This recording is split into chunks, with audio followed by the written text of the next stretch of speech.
Welcome to the Voice of MPE, the official podcast of Merchant Payments Ecosystem, Europe's largest merchant payments conference. Today, we are at the 16th Annual MPE Conference, MPE 2023. This podcast brings you interviews with payment industry leaders and professionals from the entire payment world. For more information, head over to www.merchantpaymentsecosystem.com. Today, we are talking about standards working towards better payments. Gela Boscovich from F-Data, the moderator of this session, spoke with Gary Monroe from Consult Hyperion, Jeremy King from PCI SSC, Matthias Hennisch from BVR, and Santiago Cabeza from Nexo Standards. In today's podcast, we'll discuss how ISO 20022 is shaping the future of payment messaging and what the new visa requirements mean for merchants. We're bookended by the two chaps that have already presented, and I'm not going to ask them to introduce themselves again. Of course, their pictures are right on the screen. But I would like to ask Jeremy and Matthias to give us a quick introduction of who you are and why you're here. No, absolutely. Thank you very much. For those who don't know me, my name is Jeremy King. I'm the VP for Europe, Middle East and Africa for the PCI Security Standards Council. And why am I here? Well, I think Gary just did a really, really good job of selling why I'm here. So obviously, while we're wanting to try and Santiago is wanting to try and set the rails for all of these transactions to smoothly go along, PCI is trying to stop the bad guys blowing them up or attaching a third rail and taking you somewhere that you really don't want to go. And working with you guys to see how we can do that and achieve that in a really good way is really what PCI is all about. Thank you. Matthias. Yeah, I'm probably here because I'm a standardization guy, and probably I have a different view than most of you, because my view is focused on not only being a bank representing roughly 700 banks, but I'm also a system like the Girocard system, which is the leading debit card system in Germany with 100 million cards and almost 7 billion transactions. But I'm a merchant as well, because within my boards there is one of the biggest merchants in Germany, Edeka and BayWa. Probably some of you know them. So it's pretty complex to have this different angles, and it's quite interesting to have this kind of complex situation. But payment is always, of course, a challenge because you have to combine the different views and you have to find the right balance between security and ease of use, of course, and stability of the system and innovations. And as you rightly mentioned, it's a huge challenge. And when we talk to cartel authorities, I always say I'm the right person for you because I combine all the different views. So we have a complete market survey. And coming to this great presentation of Santiago, some remarks on you. It's the Girocard system who is accepting Nexo. So we are very keen on accepting and promoting Nexo because we have this different view, and we know that we like to have a very cost-efficient, very, very stable system. And that's why we are keen to support this standard and to bring it to our merchants and to bring it to the whole value chain. So you're wearing multiple hats in this sense, but we have some practitioners that are on the stage. And I want to remind you, as you can see behind, there is the Slido QR code. If you have questions that are not answered or that pop up based on the previous presentations or the pending discussion, please do submit them. We will get to them. I have a few questions, but I'm counting that you may have some more insightful and interesting and relevant questions. But I do want to pull it back to this notion of having a rail and a single rail with multiple flavors on top of it, multiple iterations of a train, however you choose to design it. And contrast that with, Gary, your map of multiple different systems and domestic payment systems and 30 outside of the EVM co. What about this? Let's kick this off. There's a lack of cohesive standardization in the market in respects to standards, especially since there are more than just, and I'll say it quietly, Visa and MasterCard in the market. how does this actually affect the functionality, and where do we see the evolution needing to lead us? And I'll open the floor to all of you. I'm sure you all have perspectives on this. But Gary, maybe you kick us off and we'll go down the road. I'll kick off on it. So as I was saying, that there are multiple payment schemes, payment networks around the world. And they all have their individual product and they have their brands, and they can make different offers to the consumers, and they can choose which cards they want to use. And in the contact world, we do all of that. We have all of these brands, and they all work through a single standard, through configuration, so that they can offer the different products. Because a lot of the products and services are based on what's sitting behind the card and what's sitting behind the brand. But in the contactless world, we went a bit mad and we thought we'd compete, and we created this monster, and it's where we're at today. And we just created a whole pile of cost and confusion. And we've got to get away from that. We've got to look at, we've gone down a bad path. We've gone a bit mad. Let's correct it. And we carried out a study. We spoke to countless payment organizations around the world when we were looking at this. And they all said, oh, please get us onto one standard. We're so fed up. We want to innovate, but we can't because we're spending all the time in compliance. Let's go down the line, but I do want to actually, there is that point about rationalization of systems and rationalization of operational costs. And you can make a market. Should standards actually be a market maker is the ultimate question. But Jeremy, give us your perspective. I was going to say from PCI's perspective, yes, we are owned by the major brands, but we also we work very closely with some of those regional names that you put up. And one of the things over the years of doing this that I've seen is that different areas have subtly different standards. And if the PCI standard and that other standard can build on top of each other, that's good. Because what developers and merchants, they don't want clashes. They don't want to know which, have I got to go this way, but if I go this way, it won't work with them. And one of the things we've worked with some of the others, and we've worked very closely with some of the big individual schemes, is to be able to align them. So yeah, they can have some additional requirements that are specific for their market, but if the majority of what they're doing aligns with us, then that's great, because the developers, the hardware or software developers know, yes, from the global standard, we can do this. And then if we want to go into France, all I've got to do is that. If I want to go into Brazil, all I've got to do these bits. And that working together to make standards support each other in a positive way makes it reduces some of the development time, some of the development costs. It brings and makes the whole thing work together. But when it doesn't, that's when the clashes happen, and then you're into an argument of whose standards is best. And the criminals love that. The criminals love that because when they see us fighting, they know there's the opportunity, and they're winning too easily at the moment. We need to align better, and we've done that, and it's been working very well. As the representative of the JERICAT scheme, I'd like to mention the following. So this European scheme is basically the only independent scheme probably in the world, except of IMVICO standards. We are not using PCI, we are not using other standards by MasterCard or Visa. We are using different European standards, which are not German standards, which are European standards like Nexo, exactly, or Berlin Group standards, which is used broadly in Europe. And what we have learned from the EP history, I am pretty much involved within EP story, that more and more countries or payment systems, they think about the cost which is related to using some kind of standards. And what we of course see is it's not a couple of millions, it's multi-millions banks or users have to pay for using the standards. And that's probably one additional thing. Those standards sometimes not cater the needs of the European market, because the European market is different from Australia, South America, etc., etc. So we are not dealing with SDA cards or etc., etc. We have a huge contactless penetration, etc., etc. So it's different here in Europe for several reasons. You mentioned PSD2 and regulations, etc., etc. That's why we exported this so-called GiroCard standard, which is not a GiroCard standard, because we did the Europeization. It's called CPACE, Contactless Payment Application, Context Extension, and gifted it to Europe.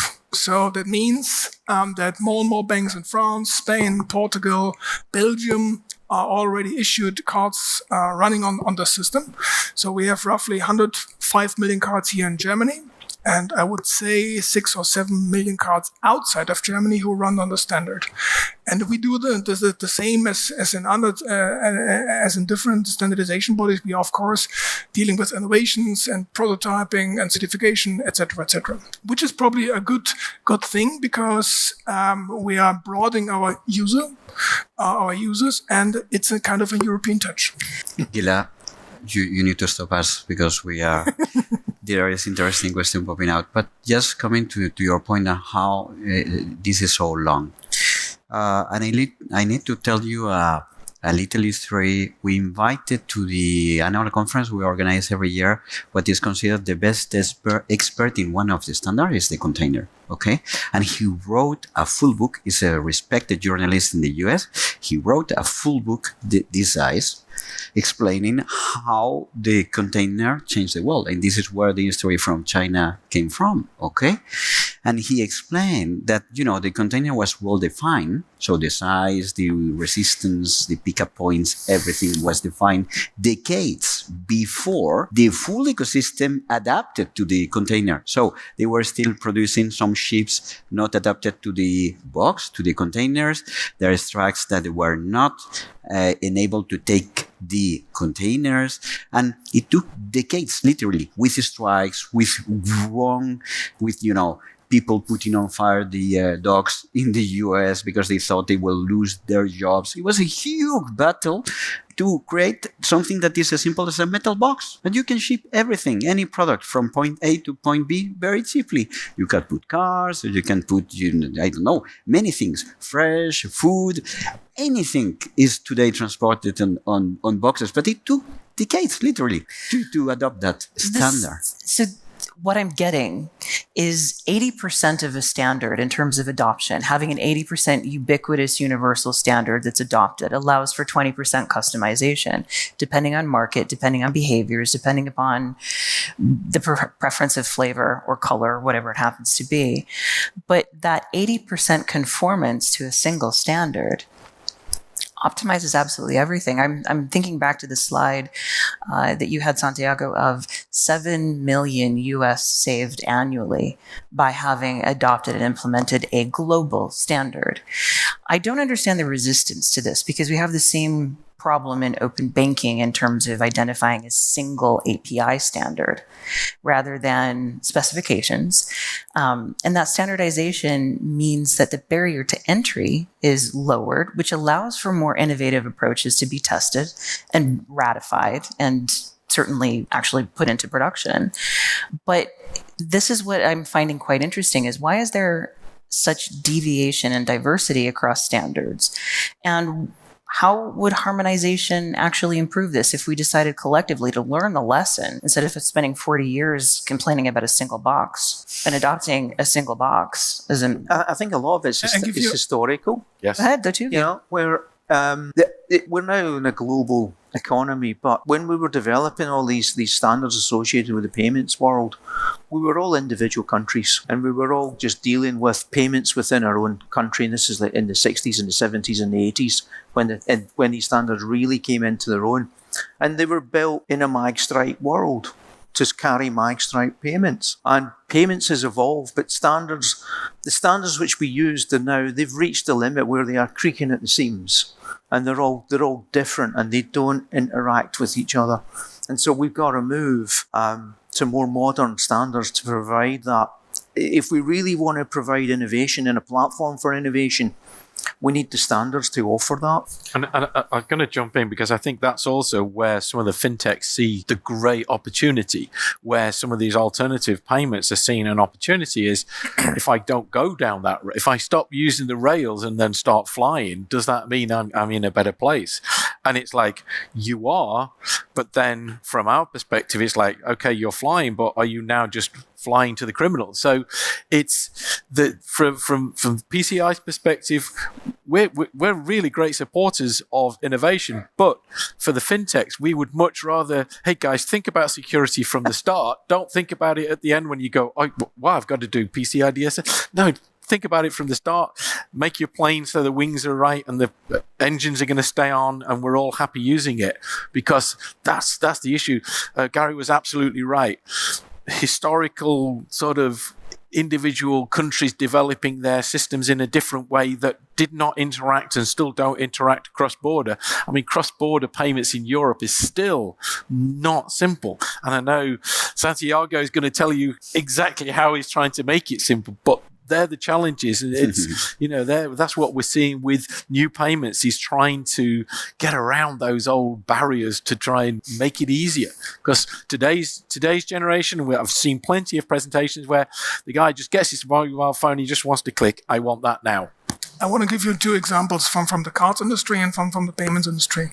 And the one from the cards industry is about adoption of innovations. So, of course, as a gyro card scheme, we often give some new guidance to the market, and it depends on what kind of innovations or what kind of guidance it is. It's a regulatory one. The adoption is rather slow. And of course, we're dealing sometimes with some kind of waivers, to the dismays of Deutsche Bundesbank, of course. But when it came to contactless payments, the adoption rate was quite high because there was a value in it. Because the merchants, they said, I like to have it. Please, dear PSP Netzbetreiber, please go ahead. And so that's why, so this was a kind of success. That's the adoption rate. The other one is, of course, it's sometimes a question of sovereignty. Give an example. I was quite active in the Berlin Group at that time when the PSD come in play. And Berlin Group was, of course, targeting the problem of screen scraping.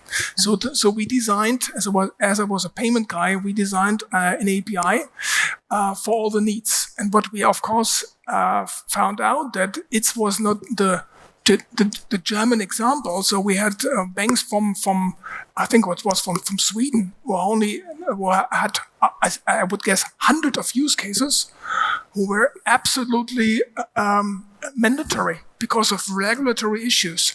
And that's why the API became so complex, because it was not only the 1, 2, 3, 4, 5 use cases we had in Germany, it were hundreds of use cases. And another example from this, I don't want to mention the country, but I was with a guy from a central bank from this specific country. It was not Germany. And I said, we like to introduce this Berlin Group standards. And he literally said to me, we don't like Berlin. We don't want to implement Berlin Group standards. No, we have to name it differently, and it will be different. Well, that's a reality sometimes in Europe. And it's true. I mean, I sit on the Berlin Group Advisory Board at this point, right? But I also am deeply involved in the UKOB Open Banking API. And I do see a question about this. One, it's the data payload. Two, it's the ability to ingest. And three, it's a high-performing API. To get to the question, that's why wouldn't API simplify this instead of the payment messaging? There are also fields within the data payload that have to be satisfied, which is the exact same thing as the messaging. But here's the thing. Most of the messaging, at least in terms of bulk payments and corporate payments, don't go through APIs. And behaviorally, corporates are not interested in this, which means corporate banking and transactional services are not API first. They prefer an FTP in order to do the reconciliation rather than getting the API call for the transactional information. So there's behavioral issues, which, Matthias, you referenced already. It's how does the market behave? How do they adopt different approaches or different methodologies? Culture also seems to affect how standards are adopted, rolled out, and enforced. You were saying that we don't like Berlin, but corporate egos play an awful lot in this. It's like, we're not adopting your standard, we know better, we're going to do our own standard. And it doesn't help people in the industry trying to produce goods and services which run on these standards, because it complicates things and it makes things difficult. And everyone will tell you how great their standard is and how it's got this feature which the other one doesn't have. But at the end of the day, we're just trying to make payments and and so having these common standards. And I really fear that open banking is not looked and learned the lessons from card payments and is making the same mistakes again. True story. I think this actually starts to speak to some of the other aspects of what's missing or why standardization and harmonization of those standards matters.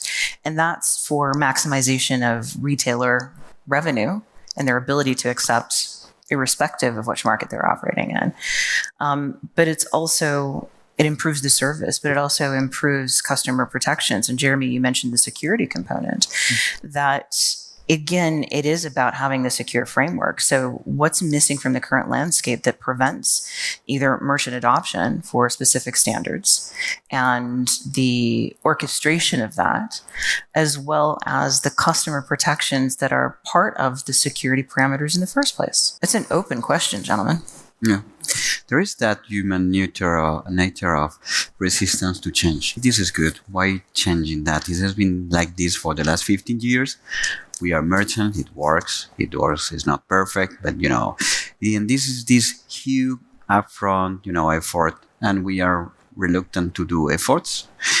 So if it works, then that's it. Then when there is new payment trends that they are becoming into the picture, like the instant payments or the QR code payments or whatever the new alternative payment, and you need to integrate that, then it's a nightmare because you need to do that once in France, another in Germany, then the next in Norway. And it becomes very complicated when they feel pain, because this is very costly, and I agree with what you said. Is that tipping point when the people, they say, okay, we need to change something because this is so painful and this is so expensive. So on the balance, you see that investment that you need to do upfront, but then in the long term, you will better suit to integrate the innovation and to improve the customer experience and so on, the customer journey. So I think is human. No CTO will be far to keep the solution. They are just praying for the solution to not be not broke while I'm here. But if they try to implement a new payment solution and it breaks, they will be far. So is the risk balance even on a personal and human notes? We are by default saying, okay, I don't want to change. That works. What's the reason to change? I must admit, I remember talking to a very large UK merchant, and he talked to me and he went, Jeremy, he said, we're really good at selling. We are experts at selling, and what we want to do is sell things. We're not experts at security. We don't want to do that. And I think when I look around and have walked around all of the booths of all the organizations, a lot of them are now providing that service. And I think one of the shifts I've seen is that merchants are now happy to be able to go to these organizations and go, we can provide security for you. We can provide all the different payment methods for you. You just buy that service from us. And the merchants are like, hell yes. Because they just want to focus on selling. And so the solutions and the services are being offered there are great. The other thing, and I know there are some overacquirers in the room, and I apologize for what I'm going to say now, but some of your systems are a little old. Like they came off the ark, and I'm sure some of them, there's a guy with a big key who goes in each morning and winds it up. So again, the level of investment from some of those guys to get themselves up to where the technology is like huge. So why not allow these other organizations to provide that, and then they can just put that in the right format for that acquirer. And so it's interesting to see that space now, and then you throw in the cloud and all of the beautiful, wonderful options that gives. And that seems to be sort of where payments are going. And the standards, what we're trying to do is follow the technology. And so to make sure that the cloud providers can do this in a secure way and show to this person they're doing it a secure way. And for the functional side of things, you're trying to do the same thing. So from a security perspective, we're trying to ensure that all these pieces fit together, that actually and I'm back to the consumer, you don't see it, you just pull your phone out, click on the app, and I've bought it. The merchant's happy, the acquirer and the banks and everyone else is happy. We're happy because it's secure, it's fast, it's doing it. But the challenge is getting, again, all those pieces in that jigsaw, and it seems to be becoming a more complex jigsaw, to work. I'd like to give you the view of a scheme. So as always, payment is about evolution and not about revolution. It takes time. So that's so my observation is that we are promoting Nexo for 4 years right now. Probably we used the wrong language and did not make it in a good way. So what specifically is sometimes lacking is the documentation of some new standards. So that's why some of the new merchants, they're using the old standards because there's more documentation. That's real life. And of course, we talk with the big retail chains, and they tell me, oh yes, of course, then there's a business case, but never change a running system. So it's always the same. So, but sometimes I believe really strongly that there will be a tipping point. Remember the times 10 years ago when we had the proprietary German payment formats on France, etc. Now we live in SEPA. Now we have this Nexo formats, etc., etc. The technical, we are almost on the same level. It's now a small point now to come to, and then we have the tipping point. I'm quite optimistic. That actually addresses to a certain extent the question that's at the very top of this list, which is about hitting critical mass in terms of changing behavior from merchant adoption to sort of parity across different standards, but maybe a gravitation to one over another. And is it something that we just have to get through because it does take a little bit of time?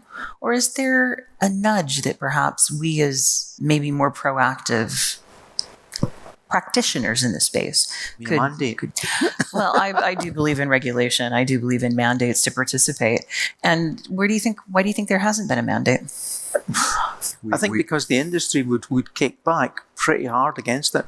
But at some point there needs to be, there'll be the early adopters who will see the benefits and they will adopt their systems and they will gain the benefits from it. But an awful lot of organisations, they have very limited budgets. And they got to think about where they spend their money. They don't have this vast, unlimited budget available to spend. So they have to pick and choose where they go. And moving their payment rails from 85, 83 to 222, wow, that's just an expense I can do without. Thank you very much. Yeah. Well, we've got a couple minutes. We're going to fudge a little bit on the time.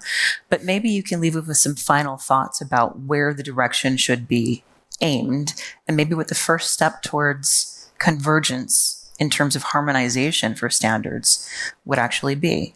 And I'm going to start with Santiago. I'll give you the first. The standards, they go along with the word harmonization. I put that on purpose on the presentation. So to your question and to your point, there is a tipping point. We will accelerate that tipping point happening. They will like a mass attracting more mass, and then at some point it becomes a star. It creates a nuclear reaction. It creates some light and whatever. So we will do that job. And my final thought is that we cannot forget or eliminate what has been invented and developed from the technological point of view. So when something has been created, you cannot say, okay, forget about that. It does not exist. It exists. At some point, someone with the courage and the strategic view, they will see on that an advantage, and they will say, we need to go that way. And then if this visionary is someone that has the power or the brand, as for I mentioned JP Morgan Chase, the people, they say, okay, I don't even fully understand what is going on and why are the deep reasons to do so, but people that are competing with me and they are very smart, they are doing that, so I need to follow. So at that will create a trend, and they will create a first drop that will be a full Niagara fall at some point. I'm going to call that standards influencers. Yeah. Okay, standards influencers is a first principle. Yeah, I love I love it. Matthias, what do you think? I think my my take on this is it's not only one reason why this will change. One is of course the development of standards, and as I said, the technical differences between the European countries is diminishing. It's becoming smaller and smaller, and in one phase in time we will see the tipping point, and then the merchants and the banks, etc., will go to the right standards. The other observation is of course that the regulation is driving this. So what we see is, of course, in Germany, or in European countries, we have 20 basis interchange, and in some countries even lower. So in Germany it's lower, in the Netherlands it's lower, etc., etc. And sometimes that's my personal observation. Some issuers, they do not understand and have not the right numbers. They do not see that basically all of their transactions with ICS cards are deficit. They are loss-making. So, and that's why, of course, they will probably come to the conclusion that they have to set the right standards and to use the right standards. Amazingly, profits are associated with standardization. So maybe we'll talk. Maybe that's the profit actual requires standardization. So there'll be that profit motive that will change behavior. Thank you, Jeremy. So the start of 2023 saw the biggest change in PCI since we were formed in 2006, and we actually changed how organizations can work with us. We created a new principal participating organization level because we wanted to get more involvement of outside organizations in the council. We've got to listen to where technology and security is going. We need more guidance from the community, our global community, of where are payments going next? How is it going to work? What do we need to do with some of the security to be able to continue to provide standards that meet the needs globally?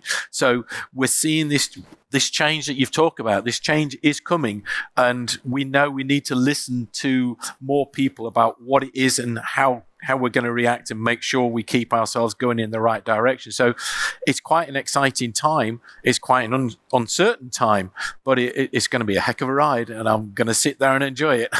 It's a call to action to participate, yes. But it's also an affirmation that those species that have a partnership and collaboration approach are best able to evolve and survive. So basically, if you want to be around in the next 5 to 10 years, you need to participate.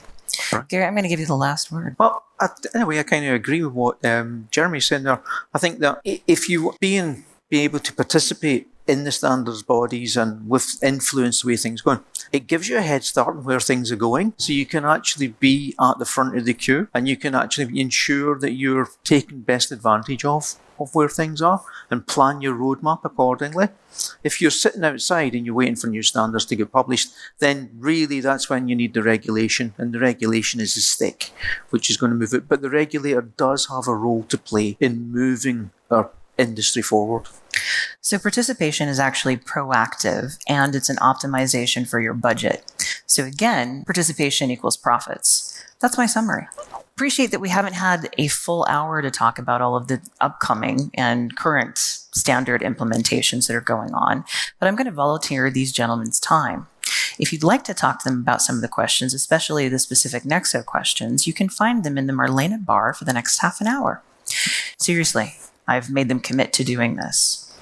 So innocent for alcohol. Yeah, I'm not buying the drinks, but hey ho. But I also want to remind you that there is a networking opportunity later this afternoon or this evening. It starts at 7 o'clock. It'll be in the foyer as well as the Winter Garden. That's drinks before the awards ceremony, and that starts promptly at 8 here in this room. But I invite you to take advantage of these gentlemen, their time, their expertise, their insights, and their delightful personalities, at least for the next 30 minutes or later during the networking. And appreciate your time. Thank you for sitting with us at this very last session. For the few of you who committed to this, bravo. You have got brownie points to the stars and back. Thank you for your time, and thank these gentlemen, Gary, Jeremy, Matthias, and Santiago, for their time this afternoon. Thank you. Thanks for tuning in to the official MPE podcast. If you've enjoyed this episode, be sure to subscribe to the show and check other video interviews with other industry leaders on our YouTube channel. For more content, follow Merchant Payments Ecosystem on LinkedIn and Twitter. Don't miss out on our Positivity magazine, and remember to subscribe to the MPE newsletter at www.merchantpaymentsecosystem.com.